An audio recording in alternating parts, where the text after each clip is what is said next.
your horse up, it's a good thing to check in with yourself and just check in with your body, make sure that it's relaxed, that it's warming up properly, that it's moving with your horse just the same as you want your horse to get relaxed and warmed up. If your body isn't relaxed, it's very hard for your horse to stay relaxed. So let's start with your little toe. And just give your little toes a wiggle. And when you do that, let your ankle relax.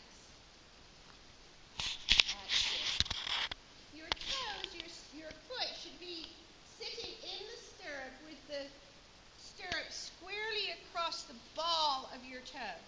And you should feel like your little toes could go, the ball of your foot. You should feel like your little toes can go over the edge of your stirrup, like peek right over the edge of your stirrup.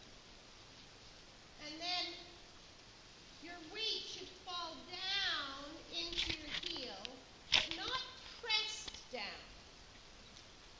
Just let her walk, Lisa. You're going to have to turn with Saul. You're too close. And it's not because I'm worried about the other horse kicking or anything. It's just that you want to give enough space. We don't have a lot of people in here. And horses, if you get in their space, they can't help but think about the other horse. So when you're doing a clinic, it's good to stay far enough apart so that you're not affecting the other horse, because then you're interrupting what they're doing. So now let's think about your ankle.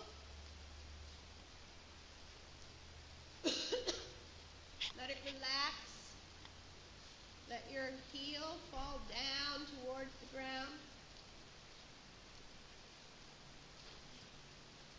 But not at the cost of pushing your lower leg forward. Lisa, you have to watch that. Your lower leg, when you put your heel down, your lower leg went forward. That's it. So the weight is in the ball of your foot, and then your ankle just allows that weight to be cushioned down into your heel. But you don't want to press your heel down too hard and push your lower leg forward. That's it. Take a deep breath, Lisa. I'm still wanting your horse to relax. Encircle. If you start coming up on Saul, don't ask her to slow down. Just give her somewhere to go. She still could go a little slower. She still needs to relax. Take a deep breath. Okay, then we go from ankle up to your knee. Now with your knee, you want to remember that you're sitting on an animal that's round. So your legs want to be around your horse. So your knee needs to allow your leg to go around your horse. And in order to move balanced and responsibly and energetically, you have to allow your horse's ribs to move. If you're tight with your knees and gripping on with them, it's like putting a strap around your horse's chest and cinching it tight. And they'd rather not move. And when they do, they're not as relaxed as they should be. And when they're not as relaxed as they should be, then they don't develop the correct muscles. Okay, we go up from your knees to your hips. You want your seat bones to sit squarely and evenly, one on each side of the saddle.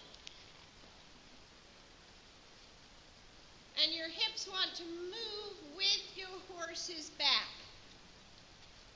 Now, this is the most obvious place where you can make a tremendous difference to your horse.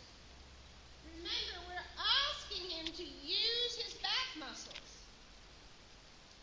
If our hips are stiff and unyielding, then the horse has to work extra specially hard to push your seat out of the way.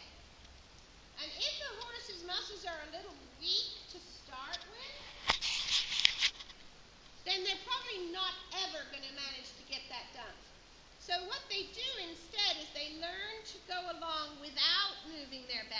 because horses are very good. They'll adapt. They'll do basically whatever you tell them.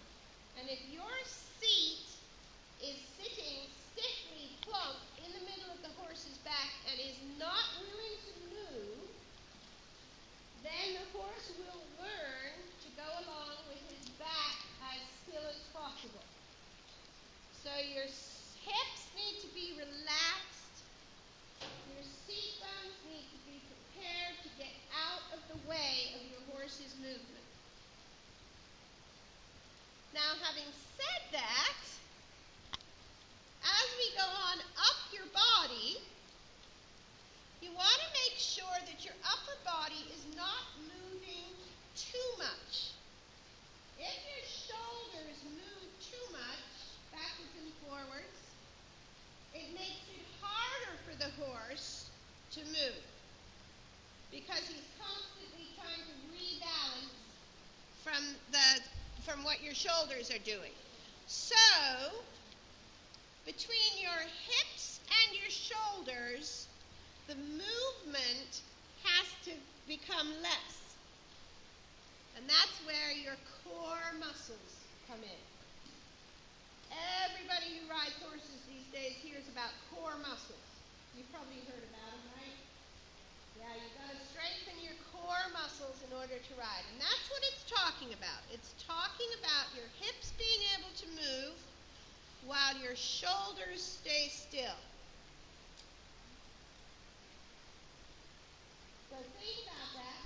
Think about tightening up your tummy muscles so that your hips can move, kind of a little bit like belly dancing, but your shoulders stay still. Hanging down from your beautiful still shoulders are your arms, which hang straight down from your shoulder to your elbow joint. Your elbow joint then bends, and there should be a straight line from your elbow to your horse's mouth, and that does move. Your arm needs to move with your horse's head and neck. This is another place where people get stuck.